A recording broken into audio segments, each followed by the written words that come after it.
Kesempatan hari ini kita bicara mengenai mobil nasional Proton versus SMK. Pastinya Anda sudah menduga ini memang sudah menjadi hal yang cukup menjadi pembicaraan yang cukup hangat ya di media. Nah, sebelum saya mengenalkan narasumber yang sudah hadir di studio saat ini, kita simak dulu tayangan berikut ini. Since its opening on 20th April 1993, this facility has Penandatanganan kerjasama antara PT Adi Perkasa Citra Lestari, ACL, dan pabrik otomotif asal Malaysia, Proton, berlangsung di Malaysia Jumat pekan lalu di Malaysia. Keduanya dikabarkan akan membangun industri mobil nasional di Indonesia. Kesepakatan antara dua perusahaan ini ditanggapi beragam oleh anggota DPR. Menurut Wakil Ketua Komisi 6 DPR RI Dodi Reza Alex Nurdin, sah-sah saja jika kerjasama antara Proton dengan ACL murni hanya kerjasama bisnis, selama tidak ada perhatian ataupun fasilitas khusus yang diberikan pemerintah kepada Proton yang dapat merugikan kompetensi otomotif nasional. Namun jika kerjasama antara keduanya adalah sebagai pijakan industri mobil nasional, Dodi menilai kurang tepat memilih Proton sebagai partnernya. Hal senada juga disampaikan Wakil Ketua Komisi 6 DPR RI Farid Al-Fauzi. Dirinya tidak setuju jika kerjasama antara Proton dan ACL dikatakan sebagai kerjasama membangun industri mobil nasional. Jadi kembali saya mengatakan bahwa kalau ini adalah kerjasama bisnis to bisnis, private to private, monggo silahkan. Tapi jangan dikaitkan dengan fasilitas dari pemerintah, jangan diberikan privilege khusus dari pemerintah, dan kami dari parlemen juga akan mengawasi dan selalu akan mendorong apabila kerjasama investasi antara dua negara itu bisa ditingkatkan dalam keadaan iklim kompetisi dan investasi yang lebih baik bagi perekonomian kita ke depan. Jadi kalau misalnya penyediaan logam itu dari luar negeri, dari Malaysia, ya sama saja itu bohongan begitu. Itu nggak bisa kita katakan sebagai Mopnas. Kalau kemudian penyediaan baja dalam hal ini sebagai komponen utama di mobil itu masih disiapkan di Malaysia, ini bukan Mopnas lah gitu. So kok cenderung ini hanya bisnis to bisnis saja sebenarnya yang kemudian dimopnaskan. Dan coba kita tanyakan nanti malam dengan ke Menteri Perindustrian, kebetulan nanti malam kita rapat. Dan ini saya tidak setuju kalau ini disebut sebagai Mopnas. Proton atau perusahaan otomobil nasional merupakan produsen dari Malaysia yang dibangun sejak 1983. Proton menjadi perusahaan produsen mobil pertama di Malaysia yang semakin berkembang dan bersaing di tingkat global. Meti Stefani, Denny Lesmana, Deris Putra Ferianto, Jak TV. Ya, dan langsung saja akan saya kenalkan narasumber yang sudah hadir di studio saat ini. Sudah ada 4 orang. Di sebelah kanan saya sudah ada Bang Adian Napitupulu, anggota DPR RI fraksi PDIP. Selamat malam, Bang Adian. Selamat malam. Terima kasih telah datang di Jak TV, dan juga Bapak Anton Kristanto, pengamat otomotif. Selamat malam, Pak Anton. Dan di sebelah kiri saya, pemirsa, sudah hadir juga Pak Dodi Reza Alex, anggota Komisi 6 DPR RI. Selamat malam, Pak Dodi. Dan ada juga Bapak Dasep Ahmadi, produsen mobil. Selamat malam, Pak Dasep.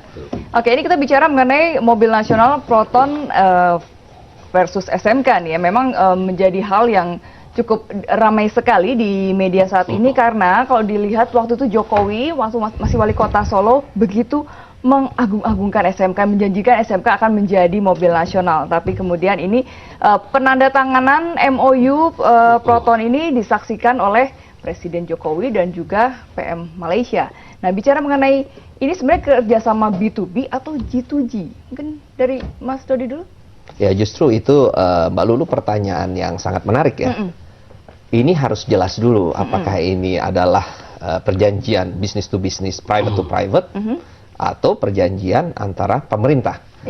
Bahwasanya Presiden Jokowi hadir pada saat penandatangan MOU tersebut, saya kira dalam kondisi normal itu sah-sah saja. Pada saat Presiden melawat ke luar negeri, kemudian bersama dengan rombongan pengusaha, kemudian ada perjanjian MOU antara investor luar dengan pengusaha Indonesia, apalagi melibatkan kapital yang sangat besar, disaksikan oleh kedua kepala negara, saya kira itu memang suatu hal yang jamak dilakukan. Seperti contoh misalnya, Presiden Sri Susilo Bambang Yudhoyono waktu itu berkunjung ke India, ada investor dari India yang akan membangun jalur rel kereta api, ada pengusaha Indonesianya, tanda tangan MOU, kemudian disaksikan oleh kedua kepala negara. Hanya yang menjadi persoalan, apakah ini benar bahwa ini adalah benar-benar kerjasama bisnis antar perusahaan, atau ini adalah kerjasama pemerintah yang kita diwacanakan. Saya nggak tahu siapa yang nyebutnya pertama kali, itu adalah proyek mobil nasional. Nah, ini yang harus kita klarifikasi dulu. Oke, baik. Mungkin saya ke Bang Adian. Gimana? Apanya gimana? Tanggapannya terkait dengan penandatanganan MOU Proton ini yang terjadi di Malaysia. Backdropnya juga melihat adalah national car, Indonesia National Car. Ya, persoalan backdrop persoalan lain ya. Tapi bahwa sudah disampaikan oleh Menteri sendiri bahwa itu kerjasama B2B, business to business. Presiden sendiri sudah menyarankan itu kerjasama business to business. Lalu masalahnya apa? Jadi clear ya, business to business, bukan pemerintah, karena ini mobil nasional. Kata siapa? Tidak ada istilah mobil nasional di situ. Bahwa kemudian katanya ada Indonesian Car, ya biasa saja. Tidak kemudian itu identik dengan mobil nasional. National Car, jadi itu tidak identik dengan mobil nasional. Pertama, Presiden datang ke situ atas undangan, bukan dia yang membuat acara itu. Bahwa kemudian pembuat acara membuat backdrop itu bisa kita artikan apa saja. Dan itu tidak perlu menjadi persoalan, karena menjadi persoalan. Kenapa? Menteri sudah bilang, Menteri sudah katakan itu kerjasama B2B. Presiden sudah katakan itu kerjasama B2B. Tapi ada banyak orang yang tidak mau mengartikan itu B2B. Pokoknya Mopnas. Jadi ada yang meniup-niup nih kalau gitu. Bang Adian melihatnya. Ya, dan kita jadi bingung. Kok semua sudah mengatakan itu, yang ikut dalam penandatanganan sudah bilang itu B2B, orang yang tidak ikut dalam penandatanganan bilang itu Mopnas. Kita jadi bingung, apa salahnya di sini? Nah, artinya bahwa ada yang mungkin coba berkampanye negatif terus tentang Presiden. Dan bagi kita ya suatu ketika rakyat akan menilai sendiri orang itu, kelompok itu, dan kekerdilannya seperti apa. Jadi ada yang merasa diuntungkan dengan isu mobil nasional ini dianggap sekarang menjadi Proton. Kita gitu tidak tahu siapa yang diuntungkan. Siapa yang diuntungkan? Iya, karena sampai tadi pun kita coba periksa kemana-mana, siapa yang mencetuskan istilah Mopnas ini pertama kali melalui media, kita juga tidak tahu. Tapi di Filipina tadi, Presiden sudah sampaikan, loh itu B2B. Dan baru pada tahap awal penjajakan, belum sampai pada menentukan industri apa yang mengerjakan segala macam. Menteri sudah katakan kalau itu Mopnas harusnya masuknya BUMN. Ada yang katakan Menteri Perindustrian yang harus diajak dan dilibatkan dan sebagainya. Ini bukan kok swasta murni yang datang. Jadi tidak semudah itu ya dianggap penandatangan kemarin itu adalah menjadi sebuah mobil nasional. Saya artinya bahwa saya tidak tahu ya kok semua yang dilakukan Jokowi itu selalu saja dirame-ramein seperti ini. Jadi seolah-olah sebagai kepala negara kan dia seharusnya mendukung semua bentuk investasi apalagi dalam jumlah besar ke Indonesia. Kalau perlu semua investasi asing masuk ke Indonesia, dia datang, dia ikut melihat, dia ikut menyaksikan dan sebagainya. Tapi kalau kemudian dilakukan seperti itu kemudian diributin, yang salah siapa? Yang meributkan atau Jokowi memang sadar bahwa dia sebagai presiden harus berani mengundang investor masuk Indonesia. Ada tanggapan? Mungkin Pak Dasep dulu. Silakan. Jadi begini, bagi saya kan sebagai pemain lah dalam industri mobil ya, dan pengembang mobil listrik ya. Bagi kami memang terlepas dari apa yang terjadi di Malaysia kan, bagi kami kan tentu mengharapkan mobil nasional kan itu sudah lama kami cita-citakan. Terlebih kan waktu itu Pak Jokowi waktu kampanye kan mendukung mobil nasional, termasuk mobil listrik kan begitu. Saya berdua dengan beliau bertemu gitu kan. Nah, dengan adanya momentum itu kami lihat kan di backdrop itu kan ada Indonesian National Car, termasuk press list dari Proton kan gitu. Jadi orang mengarah ke situ. Saya tidak mau masuk pada pro kontra mengenai itu. Tapi bagi saya adalah bahwa ide gagasan mobil nasional adalah sesuatu yang baik menurut saya. Hari ini masyarakat ini sangat mengharapkan, mendambakan. Kita sudah 30 tahun menggeluti industri mobil. Kemudian Pak Jokowi dulu pernah dengan mobil SMK. Ini sekarang ini momentum yang baik gitu. Beliau sudah presiden kan gitu. Jadi menurut saya dari segi tenaga SDM kita sudah unggul. Katakanlah dengan Malaysia. Kita yakin Indonesia lebih unggul dibanding Malaysia. Malaysia udah punya, kita nggak punya. Saya sejak tahun 2005 itu ekspor ke Peru 2 namanya. Ada namanya industri di Malaysia itu lebih besar dibanding Proton, yaitu Peru 2. Kami sudah ekspor sejak tahun 2005. Nah, jadi ini adalah suatu peluang bagi kita. Kenapa kita seolah-olah hanya mengandalkan pemain global saja. Kita kok nggak bermain untuk industri mobil ini. Semua negara maju, apakah Amerika, kemudian China, India, punya industrinya sendiri gitu loh, yang membangun kemandirian begitu. Baik, Anda juga menanyakan, mungkinkah juga dari para pelaku pemain di otomotif ini melihat PT Adi Perkasa Citra Lestari milik Hendro Priyono ini juga menjadi pertanyaan juga bagi masyarakat. Tapi kita akan kembali sesaat lagi, kita akan break dulu, kita kembali saat lagi, tetaplah bersama kami di Pingpong. Bersama kami di Pingpong Jak TV, kita masih bicara mengenai mobil nasional, Proton versus SMK. Ini masih bersama dengan Pak Dodi, Pak Dasep, dan Pak Dian juga Pak Anton. Tampaknya tadi ingin menanggapi tadi terkait dengan pernyataan dari Bang Adian. Ya, sebetulnya sudah jelas kan. Saya diwawancara tadi malam juga saya katakan bahwa ini kita harus mengedepankan apakah ini B2B atau government. Dan Menteri Perindustrian juga tadi pagi juga mengatakan statement seperti itu. Saya barusan bicara dengan Pak Saleh tadi, barusan tadi jam 8 tadi, dan dia katakan wawancara tadi malam bagus. Dan saya memang mengikuti dengan seksama apa yang terjadi, dan ini adalah kerjasama bisnis to bisnis. Permasalahannya adalah nanti kita lihat implementasinya. Kalau memang ini kerjasama bisnis to bisnis, Pak, saya setuju tadi untuk mengembangkan industri mobil nasional. Kita harus mengawasi jangan sampai pemerintah melakukan upaya-upaya yang mendistorsi iklim investasi persaingan dunia usaha khususnya di industri otomotif. Karena kalau kita bicara mobil nasional, ini banyak pengamat nih di sini, saya katakan ini pemain-pemain pelaku juga. Saya katakan juga ada beberapa prasyarat untuk menjadikan sebuah mobil ataupun merek itu menjadi mobil nasional. Yang pertama dulu kita masih ingat waktu Timor dan Bimantara Citra tahun 90-an zaman Pak Harto itu ada proyek mobil nasional, Pak. Nah, di situ kan jelas dilihat keberpihakan pemerintah. Di sana ada pembebasan bea masuk, kemudian juga ada praktek monopoli sehingga konsumen pada saat itu bisa membeli dengan harga yang lebih murah. Nah, hal-hal seperti itu tidak bisa lagi dilakukan sekarang, karena kita sekarang sudah menganut perdagangan yang fair and equilibrium trade di situ. Kita ada harus binding dengan World Trade Organization dan lain sebagainya, itu nggak bisa. Nah, yang kedua adalah harus ada transfer teknologi. Nah, sekarang yang jadi pertanyaan, kenapa Proton, Pak? Begitu. Betul. Kenapa nggak sekaligus langsung misalnya kalau mau jadi mobil nasional Proton kita ambil pabrikan induknya, misalnya Mitsubishi dari sana kan? Karena transfer teknologi itu penting agar bangsa kita yang menjadi tenaga kerja seperti bapak-bapak di sini punya workshop atau ada kerjasama bisa menyerap teknologi untuk dijadikan ini menumbuh pacukan jadi perkembangan dari industri mobil nasional. Dan yang ketiga, Mbak Lulu, itu lokal content, kandungan dalam negeri. Kandungan dalam negeri itu harus naik, harus dominan. Jadi artinya ada beberapa prasyarat lah kalau itu mau menjadikan Proton mobil nasional. Saya kok lebih setuju misalnya dalam saat sekarang ini ada proyek mobil SMK tadi disebutnya. Itu harusnya kita lebih memfokuskan di sana.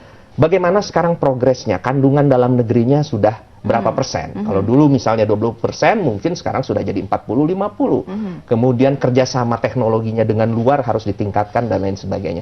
Sehingga Kementerian Perindustrian dalam ini harus punya cetak biru, roadmap dalam rangka untuk mengembangkan industri otomotif nasional. Baik. Kalau ke Pak Anton sebagai pengamat melihatnya bagaimana nih? Proton, SMK, kalau untuk potensi mobil nasional? Sebenarnya kan permasalahannya ada pada konsep Mopnas itu sendiri seperti apa begitu. Tadi Pak Dodi bilang memang harus ada standar baku untuk menyebut itu Mopnas. Apakah kandungan lokal yang 80%, 90%. Kalau disebut kandungan lokal yang 40-50% itu terlalu kecil. Karena sekarang sudah ada produsen mobil yang di pasaran di Indonesia yang memiliki kandungan lokal sudah 80%, seperti Toyota Avanza maupun Toyota Kijang yang 85%. Apakah dua mobil ini bisa disebut sebagai mobil nasional, sementara produsennya adalah prinsipal dari Jepang gitu. Jadi inilah yang sebenarnya perlu dibikin aturan baku dari pemerintah sendiri. Mopnas itu maunya seperti apa begitu? Siapa saja yang dilibatkan gitu. Mengenai reverse teknologi atau transfer teknologi seperti yang Pak Dodi bilang tadi. Saya pikir untuk prinsipal-prinsipal besar seperti Toyota atau Honda maupun General Motors masih mungkin terlalu berat ya untuk memberikan transfer teknologi. Mengingat Kenapa? investasi yang mereka Sudah tanamkan untuk research and development di Indonesia itu sudah sangat demikian besar.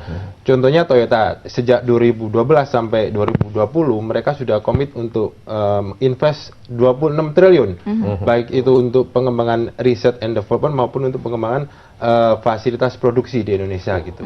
Jadi saya pikir emang pemerintah harus serius untuk dalam mengembangkan mobil nasional ini. Iya, oke, baik.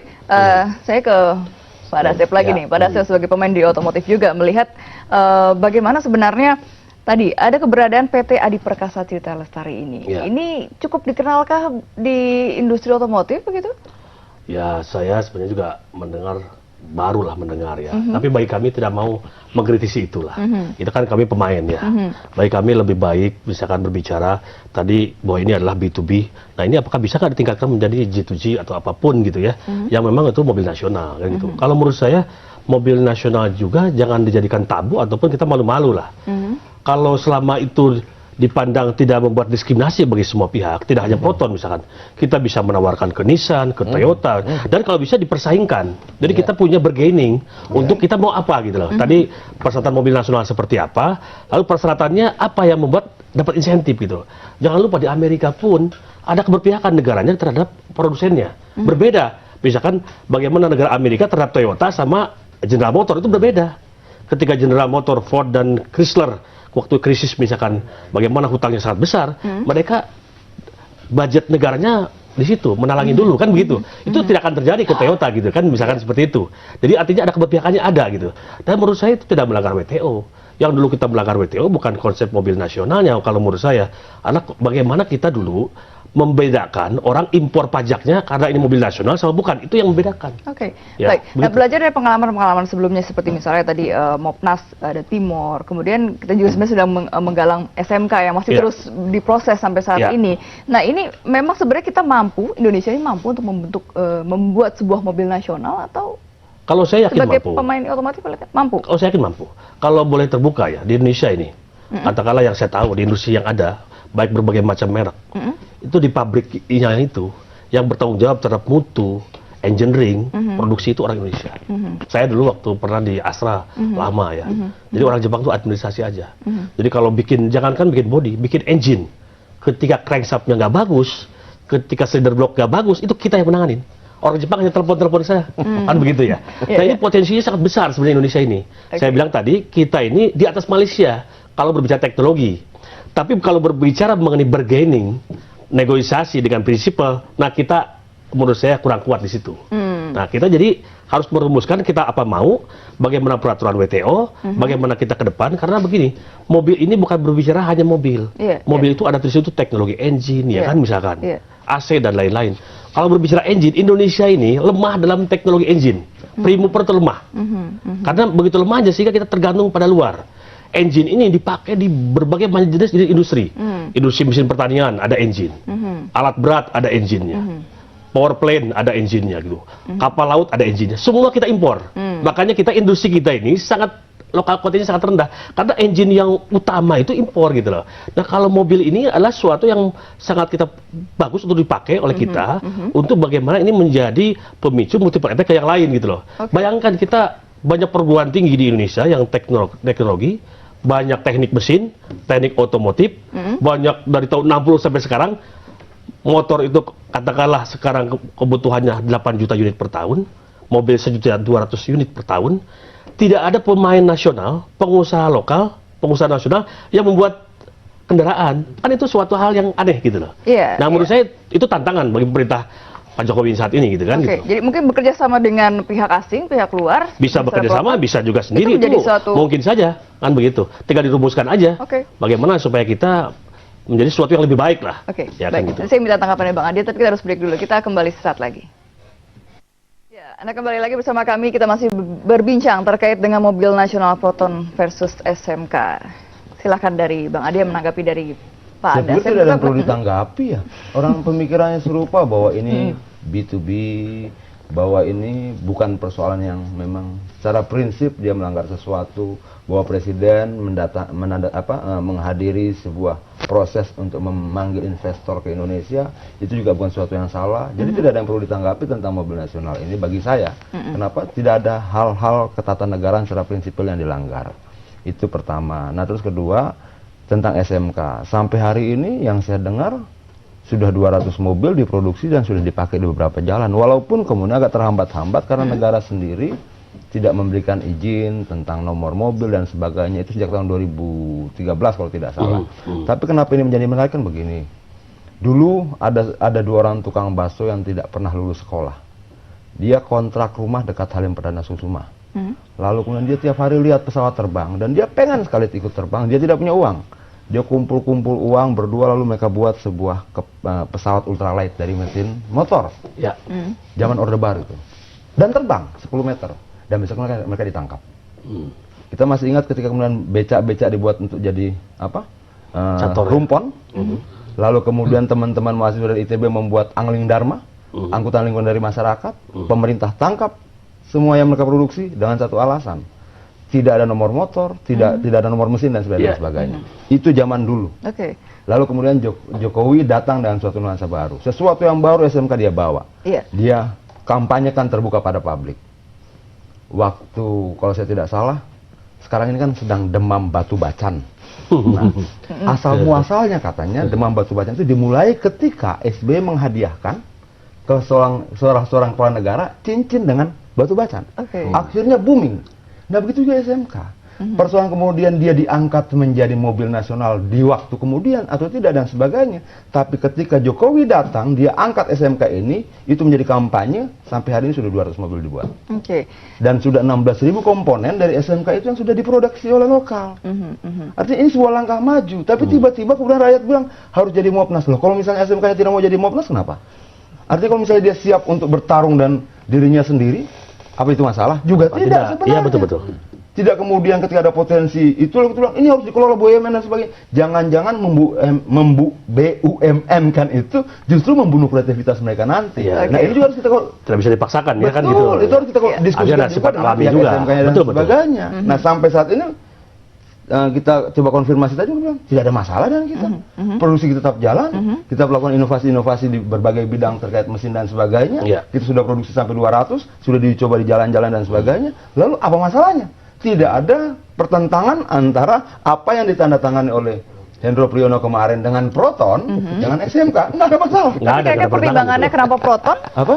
Pertimbangannya kenapa Proton? Nah kalau itu kita cari tahu berikutnya kenapa Proton. Tapi kalau kita pilih Mitsubishi, kenapa Mitsubishi? Itu kan hak prerogatif itu pengusahanya kan. Mau Proton mau apa silakan pengusahanya. Kalau kemudian nanti presiden datang pada penandatangan Mitsubishi, persoalan kenapa Mitsubishi? Kenapa nggak Toyota?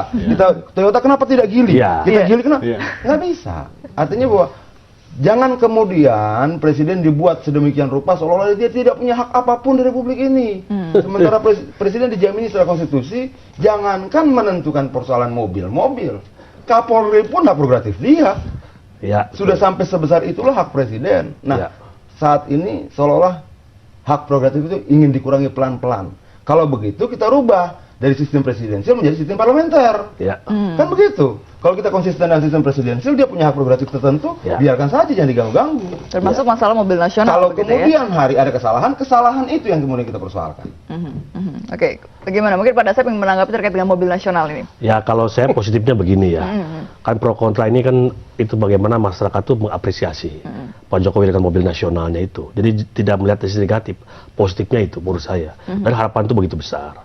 Tentu menurut saya kalau Pak Jokowi bisa mewujudkan dengan suatu cara yang baik dan katakan happy bagi semua pihak, kan itu suatu yang bagus. Ya kan, terobosan bagi beliau kan gitu. Itu menurut saya menjadi peluang, bukan menjadi suatu katakanlah menjadi suatu risiko. Ini menjadi suatu peluang. Dari sekian presiden yang lama-lama nggak berhasil, beliau berhasil, itu akan dicatat dalam sejarah. Apa yang bisa kita ambil dari peristiwa gagalnya Mopnas di Timor waktu itu? Ya, kalau menurut saya prosesnya waktu itu. Prosesnya kan artinya ada diskriminasi dari berbagai macam pemain itu. Kemudian mungkin pemilihannya, artinya pemilihan apanya nih? Pemilihannya artinya pengusahanya waktu itu orang memandangnya seperti KKN kan gitu. Itu yang seperti itu. Baca saya tidak terlalu penekan ke situ gitu loh. Nah, Baik. sekarang pun kalau saya pengusaha tidak terlalu melihat itu gitu kan itu. Yang penting kalau menurut saya Pak Jokowi memberikan kesempatan bagi semua pihak. Silakan siapa lagi yang mau kerjasama dengan pihak Nissan. Bagi saya minggu depan Nissan ada yang datang ke tempat kami. Bisa aja saya juga bekerja sama dengan Nissan. Undang Pak Jokowi juga ya nanti ya. Ya kalau beliau bersedia nggak apa-apa kan begitu ya. Apakah itu mobil nasional atau enggak? Nanti kita lihat kan persyaratannya kan begitu ya. Iya. Gitu. Oke. Wah, sudah bikin ada tambahan. Ya, jadi sudah clear kan, nggak ada versus-versusan di sini. Kalau ini memang bisnis to bisnis, kita bicara bisnis to bisnis. Tapi begini, Mbak. Tadi Pak Dasep katakan bahwa kita itu sebetulnya unggul dari segi teknologi dibanding Malaysia. Nah, pertanyaannya kenapa sekarang dengan Proton kan seperti itu? Perusahaan Malaysia. Padahal Proton sendiri di pasar dalam negerinya itu mengalami penurunan dari 50% sekarang tinggal 21% di Malaysia. Nah, kalau memang ini dia mau melebarkan sayapnya di Indonesia dan kemudian ada satu fasilitator perusahaan swasta yang ikut membantu, kan kita juga yang untung. Artinya kita membuka lapangan kerja, kemudian ada capital inflow masuk dan lain sebagainya. Perkara mobilnya laku apa enggak, itu urusan mereka kan, namanya juga bisnis yang kita bicara. Tapi yang jelas, berkaca dari pengalaman kita pada waktu kegagalan proyek mobil nasional Timor, pada waktu itu Pak, saya tekankan lagi, itu WTO berperan. Ya betul. Mencabut privilege pemerintah pada saat itu dengan IMF waktu itu tahun 97, sehingga pada saat itu seluruh kebijakan pemerintah tidak bisa lagi berpihak kepada proyek mobil nasional Timor tersebut. Nah, ini jangan sampai terulang. Sehingga kalau saya mempelajari MOU antara PT ACL dengan Proton Berhad Holding itu jelas bahwa pemerintah akan mengadakan studi kelayakan terlebih dahulu atau feasibility study, bagaimana kelanjutan dari perusahaan ini. Apakah ini memang membangun iklim usaha dan iklim persaingan yang sehat di antara pemain-pemain industri otomotif nasional, apakah tidak. Dan masa feasibility study ini adalah 6 bulan. Dan oleh karena itu, setelah memang sudah diuji memang layak, dan ini patut memang ini kerjasama ini, ya silakan saja. Cuman ini saya melihat bahwa Malaysia ini dalam tanda kutip ini agak mendompleng program mobil ASEAN dia. Ya, betul. Dia tahu Indonesia ini pasar terbesar di Asia Tenggara. Betul. PDB kita itu yang paling besar di seluruh Asia Tenggara. Dan sekarang kita memasuki masyarakat ekonomi ASEAN. Mahathir dia cerdas. Dia melihat bahwa Proton di negara Malaysia ini mengalami declining atau penurunan. Kemudian dia ingin melebarkan sayap dengan membranding menjadi mobil ASEAN. Dan akhirnya dia bawa ke Indonesia, oleh kita tidak tahu siapa yang mewacanakan menjadikan mobil nasional. Nah, ini saya minta hati-hati. Saya minta hati-hati kepada pemerintah untuk mempelajari benar-benar kerjasama tersebut dan jangan berikan perlakuan khusus atau diskriminasi kepada perusahaan kalau memang ini bisnis to bisnis. Karena masih banyak pemain-pemain lain juga yang memang harus mendapatkan perhatian dari pemerintah. Apabila ada pelanggaran, jangan segan-segan untuk mencabut tersebut. Dan jelas parlemen juga pasti akan melihat kerjasama tersebut. Jadi kita berpikir positif, tapi tetap kita precaution terhadap hal-hal yang akan terjadi kemudian.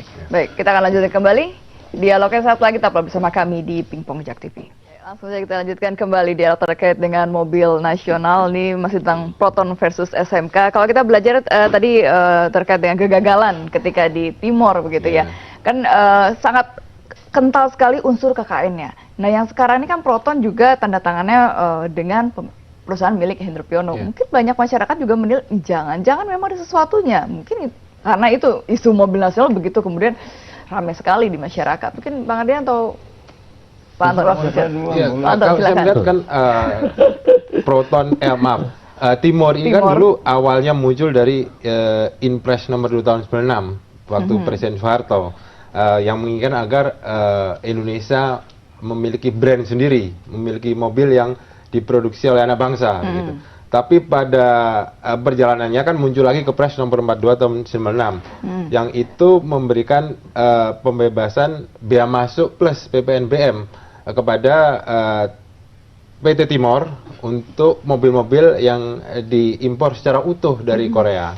Nah, ini yang menjadi persoalan di situ, sehingga beberapa prinsipal dari Amerika, Jepang itu membawa itu masalah itu ke WTO karena dianggap melanggar prinsip-prinsip General Agreement on Trade and Tariff gitu. Akhirnya diputuskanlah bahwa proyek itu dihapuskan gitu. Kalau untuk Proton ini dengan perusahaan Pak Hendro, saya lihat itu kan memang dari statement kedua belah pihak itu adalah bisnis to bisnis gitu. Dan yang perlu digarisbawahi di sini bahwasanya untuk pengembangan mobil baru, memproduksi mobil baru dibutuhkan waktu sekitar 48 sampai 52 bulan. Itu untuk proses riset pasar, research and development untuk teknologinya, model yang akan dikembangkan. Jadi saya pikir ini masih terlalu prematur untuk menyebut ini sebagai sebuah mobil nasional gitu. Karena konsepnya kan belum jelas. Masih ada visi ada kemungkinan juga bisa berkembang gitu. Ke situ. Kalau itu seperti yang statement Proton dan PT Pak Hendro, PT-nya Pak Hendro bilang 6 bulan setelah itu bisa dilanjutkan atau tidak, ya kalau memang itu menurut mereka itu layak, visible, itu akan dilanjutkan bisa. Tapi tentunya akan membutuhkan dana investasi yang besar untuk membangun fasilitas R&D, untuk mengembangkan pabrik juga. Jangan lupa after sales service-nya juga itu menentukan dalam hal pendukung pengembangan mobil nasional, karena kita tahu banyak sekali mobil-mobil Cina yang masuk di Indonesia dalam kurun tahun 2000 sampai 2007. Ternyata mereka akhirnya karena tidak didukung oleh after sales service yang memadai, mati dengan sendirinya gitu. Mau tidak mau akhirnya mati sendiri ya. Oke, Bang Ade, mungkin ada tambahan? Soal apa? Yang KKN tadi soal mana? Iya, yang soal KKN itu dengan Proton ini. Ya ini kan beda ya, bahwa kemudian dulu itu mobil Timor ini dipegang Tommy Soeharto, Bimantara dipegang oleh Bambang. Nah, kekecewaan rakyat saat itu kan karena sebelumnya juga ada peristiwa Tata Niaga Cengkeh, Tata Niaga Jeruk dan sebagainya, terus sampai sini. Nah, ini melahirkan penolakan yang luar biasa besar terhadap mobil nasional yang menurut informasi kita dapat itu 100% gelondongan itu diimpor dari Korea. Tapi kemudian agar seolah-olah kita punya kemandirian, distempel lah Timor, distempel lah Bimantara. Padahal itu semua bohong. Nah, ini yang kemudian menjadi berbeda dengan situasi sekarang. Sekarang belum ada pembicaraan mobil nasional, tapi SMK 16.000 komponennya sudah diproduksi lokal. Bahwa kemudian sudah banyak investor asing yang melirik SMK tidak bisa dilepaskan dari peran Jokowi membawa dia dari Solo ke Jakarta. Bisa kita katakan mengkampanyekan SMK ini. Sampai sekarang ini kan sedang proses penjajakan untuk investasi dari beberapa negara lain, untuk pengembangan teknologi dan sebagainya. Nah, itu tidak bisa dilepaskan dari ini. Sama seperti saya katakan tadi, Bacan itu meledaknya tidak dilepaskan dari kampanye Presiden SBY saat itu menghadiahkan kepala negara lain batu cincin Bacan. Langsung rame, kayak gitu kira-kira SMK itu. Marketing politik gitu. Nah, marketing politik artinya bahwa sebenarnya itu pun sebuah bentuk keberpihakan yang nyata dalam. Bukan dipakai pencitraan begitu. Bagaimana? Ya? Bukan dipakai pencitraan. Dalam lawan politiknya bilang itu pencitraan. Bagi produsen SMK-nya itu iklan. Nah, kita mau pakai yang mana nih? Tapi tergantung artinya bahwa keberanian Jokowi untuk berpihak pada produksi dalam negeri itulah yang tidak terjadi pada Orde Baru ketika pesawat yang dibuat oleh tukang bakso tadi, ketika Angling Dharma yang dibuat oleh kawan-kawan ITB tadi. Keberpihakan itu ada pada Jokowi, tidak ada pada Orde Baru. Jadi Jokowi tetap yang terbaik. Baik. Jadi SMK tidak ditinggalkan ya? Tidak ditinggalkan. Tidak ditinggalkan. Jadi sekarang begini, kalau kemudian saya membuat sebuah industri, apakah kemudian saya mau langsung saya libatkan menjadi industri nasional, masuk BUMN dan sebagainya, lalu prosesnya melibatkan negara dan sebagainya? Kalau saya lebih nyaman sendiri, kenapa? Iya.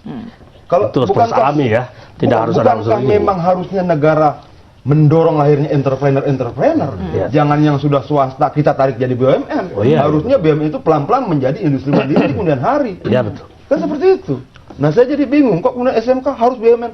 Loh, kalau dia nggak mau gimana? Dan sampai sekarang dia enjoy saja ketika diwawancara soal Proton, dia bilang bagi kami tidak masalah. Kami tidak takut dengan Proton, kami percaya pada kemampuan kami. Saat ini kami sedang bernegosiasi investasi dengan beberapa perusahaan-perusahaan asing. Kami sudah produksi 200 dengan kemampuan kita sendiri, tanpa keterlibatan negara. Seharusnya kita bangga SMK punya keberanian tarung seperti itu, yang belum tentu dimiliki oleh produsen-produsen lain, apalagi dimiliki oleh Timur dan Bimantara. Dan bentuknya saat ini harus dikaji juga secara persaingan, teknologi dan lain-lain kan gitu. Dalam banyak hal kan misalnya begini, kita lihat di jalan-jalan, kemampuan modifikasi anak Indonesia luar biasa, modifikasi mobil, modifikasi motor dan sebagainya. Tapi sulitnya mengurus izin modifikasi itu juga luar biasa. Ya, setuju itu, saya setuju. Nah, artinya bahwa di sini sebenarnya peran negara untuk melunakkan dirinya. Di luar negeri orang bisa merakit motor, dia beli mesin sendiri, dia bangun kerangka sendiri, dia buat motor sendiri dan negara legitimasi. Bisa dilakukan. Bisa dilakukan. Di kita nggak bisa dilakukan ya. Sudah motornya dia itu beli harus sendiri, diperjuangkan motor juga tua, itu. dia modifikasi, jadi bagus, keren, ikut lomba menang. Iya. Begitu dia bawa ke kepolisian, minta pengesahan surat menyurat dan sebagainya, tidak bisa. Ini yang membunuh kreativitas anak bangsa kita sendiri. Dan ini harus kita persoalkan. Bukan masalah bagaimana Jokowi datang untuk memancing investor. Betul itu. Jadi mungkin kita langsung ke esensi saja ya. Karena memang sudah tidak ada persoalan lagi Jokowi hadir apa tidak. Itu kan ya dia privilege dia dan prerogatif dia untuk hadir. Hanya mungkin publik di Indonesia ini memang lagi sensitif terhadap Malaysia. Sehingga komunikasi politik presiden itu pasti dipertanyakan terus. Nah, tapi saya catat sini seperti ini. Tadi Pak Adi katakan bahwa untuk memproduksi mobil, benar-benar kita produksi mobil itu perlu 4 sampai 52. Mobil serius nih ya? 4 mobil serius. 4 tahun sampai 52 bulan. Ya, kira-kira kan seperti itu. Nah, kita lihat selama 4 tahun seperti itu, kerjasama ini nanti dalam bentuk seperti apa? Jangan sampai, ini karena saya mendengar juga kabar bahwa nanti juga diimpor secara utuh dari Malaysia masuk Proton ke sini. Dia ingin memanfaatkan proses yang dikatakan tadi, tanda kutip tadi mobil nasional. Jangan sampai itu. Nah, ini pemeran pemerintah harus benar-benar lihat ini, dan kita sebagai masyarakat sipil juga harus benar-benar melihat ini. Kita harus mendorong industri otomotif nasional, jangan sampai nanti ada penunggangan seperti itu. Itu satu pertama. Yang kedua, sekarang letaknya juga di pemerintah lagi. Kenapa SMK belum ada izin? Harusnya kalau dia sudah mengajukan izin, sudah berapa lama, kemudian komponen tadi sudah sampai 16.000 ya, Bung Ardian, itu sudah dia produksi, harusnya izin dipercepat. Itu panggil kementerian, kenapa ini belum dikasih izin? Misalnya uji emisi belum atau bagaimana? Ini modifikasi lagi mesin dan lain sebagainya. Nah, ini juga kan keberpihakan pemerintah terhadap industri mobil nasional tadi, dikatakan seperti itu. Yang ketiga adalah privilege khusus, kemudian juga kebijakan khusus tanpa mengindahkan kaidah daripada persaingan industri yang sehat. Saya kira yang harus kita hindari bersama. Kita ingin industri mobil nasional maju, kerjasama dengan pihak asing semasa itu menguntungkan kita, dan ada transfer teknologi itu kita dorong, dan yang sudah jalan seperti yang lain SMK harus lebih ditingkatkan lagi. Ya. Oke, baik. Nanti Bang Anton juga akan memberikan tanggapannya, tapi kita akan break dulu, kita kembali saat lagi. Ya, kita lanjutkan kembali, langsung saja saya ke Pak Antoni terkait dengan SMK. Sebenarnya apa permasalahan di SMK ini? Saya lihat memang lulus uji emisi. Saya pikir apa yang perlu dilakukan adalah untuk menguji apakah memang mobil itu benar-benar bisa enak dikendarai, kemudian safety-nya. Gitu. Kalau sekedar untuk bikin mobil saja, saya pikir banyak UKM yang bisa bikin mobil gitu, asal copot, merangkai, tapi kan perlu juga faktor safety-nya gitu kan. Mobil yang dengan teknologi tinggi aja bisa, apabila terjadi benturan bisa mengalami kerusakan yang parah. Nah itu yang pertama. Yang kedua adalah balik lagi kepada konsep Mopnas ini. Pemerintah maunya seperti apa? Ada mobil listrik yang udah siap, ada juga mobil gas yang udah siap gitu. Tapi yang harus diperhatikan kemudian adalah infrastrukturnya seperti apa. Stasiun pengisian bahan bakar gasnya di mana saja. Untuk listrik, mobil udah siap. Tapi kalau misalnya kita dari perjalanan Jakarta ke Bogor, di mana letak titik-titik apabila pemilik mobil ingin melakukan recharge baterainya? Kalau handphone mudah di-charge. Ada power bank, ini nggak untuk ini kan tidak sesimpel itu sebenarnya untuk kemudian ujuk-ujuk ini harus Mopnas, ini siap, perusahaan ini siap, banyak perusahaan yang siap sebenarnya. Tapi kalau itu tanpa didukung oleh infrastruktur, kesiapan infrastruktur juga, maka itu hanya sekedar mimpi saja, saya pikir. Oke, ini karena mungkin segmen terakhir, artinya kalau kita melihat mimpi mengenai memiliki mobil nasional gitu ya, apa yang harus dilakukan oleh pemerintah ini sebagai pemain gitu, apa yang minta dukungan dari pemerintah seperti apa? Ya, jadi begini, kalau menurut saya kan saat ini dari segi sumber daya manusia kita sudah cukup, pasar tersedia, peluang ada. Jadi kalau pemerintah saat ini menurut saya tidak mengupayakan, katakanlah ada mobil nasional, itu sayang. Katakanlah kalau di Kementerian Perusahaan tidak punya ideologi gitu, katakan itu. Ya kan gitu. Kan kita butuh produk nasional. Ada pengusaha nasional. Kalau kita berbicara ke luar negeri, apa yang dilakukan Indonesia gitu loh. Kan tidak mungkin kita mempromosikan Toyota. Kita punya sesuatu gitu. Apakah batik, apakah apa gitu loh. Ya kan, terlepas dari volumenya besar atau kecil kan gitu ya. Nah, menurut saya ini peluang ini kalau baiknya menurut saya Kementerian Perusahaan itu proaktif. Lihat potensi yang ada. Jangan hanya mobil ini, tapi timnya seperti apa, track recordnya seperti apa gitu loh, prospeknya bagaimana, kan begitu. Nah menurut saya itu didorong gitu loh. Itulah katakanlah tupoksinya Kementerian Perusahaan. Jangankan yang sudah muncul, yang belum muncul pun harus ada muncul gitu loh. Nah menurut saya saat ini memang banyak PR di Kementerian Perusahaan, termasuk tadi menumbuhkan industri, katakanlah tidak hanya mobil, industri engine-nya. Karena impact-nya kan nanti misalkan Jokowi ada tol laut, maritim, perlu kapal laut semua pabrik kapal banyak, tapi namanya engine-nya impor semua gitu loh. Itu PR kita gitu loh.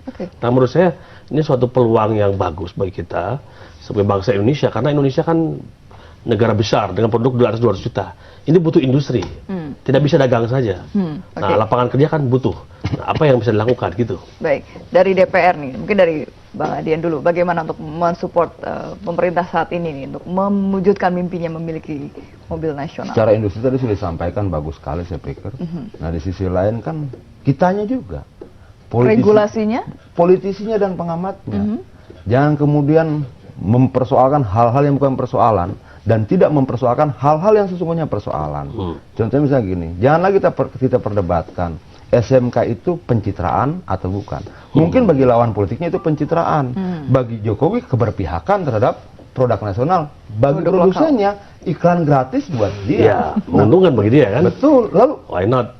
Kalau polisi bilang pencitraan, semua bentuk keberpihakan ditafsirkan sebagai pencitraan, lama-lama orang jadi bingung mana yang sungguh-sungguh dan mana yang tidak. Jadi isunya politik ya. Inilah repotnya politik kita sekarang. Ada fakta dianalisa, dianalisa lagi, analisanya dianalisa lagi. Akhirnya jauhnya minta ampun, lebarnya luar biasa, liar. Menganalisa tidak lagi menganalisa fakta, tapi menganalisa analisa. Contohnya begini misalnya, saya tidak tahu apakah tafsir bahasa Inggris ala Malaysia itu ketika kemudian diterjemahkan menjadi mobil nasional atau tidak. Tapi memang bahasa Malaysia itu aneh. Kalau kemudian dibilang bersetubuh dengan bumi bukan berarti dia bercinta dengan dunia, tapi tiarap misalnya seperti itu. Jangan-jangan maknanya berbeda, tapi kita tafsirkan, begini. Iya kan? Rumah sakit korban lelaki. Bahaya kita, penjahat semua kita. Baik. Mobil nasional jadi kendaraan politik malah jadinya. Oke, silakan closing statement juga dari. Oleh karena itu, jadi saya katakan tadi, ini kok lebih cocok ya mobil Indonesia lah kalau kita bicara dengan mobil nasional. Mobil Henry ini nggak apa-apa. Komponennya dari Indonesia, menggunakan tenaga kerja Indonesia, kemudian juga ada keberpihakan pemerintah dalam arti sehat ya terhadap industri mobil nasional. Dan untuk itu saya minta sekali lagi kepada pemerintah dan Kementerian Perindustrian khususnya ini, kebetulan Pak Saleh ini teman kita juga gitu ya. Jadi untuk membuat roadmap yang jelas mengenai arah kebijakan dari mobil, apakah mobil nasional atau mobil Indonesia ini nanti ke depannya. Di sini banyak pelaku-pelaku yang saya kira itu sudah makan banyak asam garam dengan industri otomotif kita ini, dan saatnya sekarang pemerintah, kemudian parlementarian, dalam hal ini politisi, pengamat, media, semua lebih sinergi lagi agar program kita untuk menumbuh kembangkan industri otomotif nasional ini bisa lebih baik. Semoga mimpi kita terwujud ya. Mimpi Indonesia memiliki mobil Indonesia. Terima kasih Pak Dasep, Pak Dodi, Pak Adian dan juga Pak Anton, terima kasih. Dan pemirsa juga terima kasih atas kebersamaan Anda. Jangan kemana-mana, JAK TV masih akan terus menemani Anda dengan memberikan beragam informasi. Tetaplah bersama kami. Saya Lulu Knut pamit mundur. Selamat malam.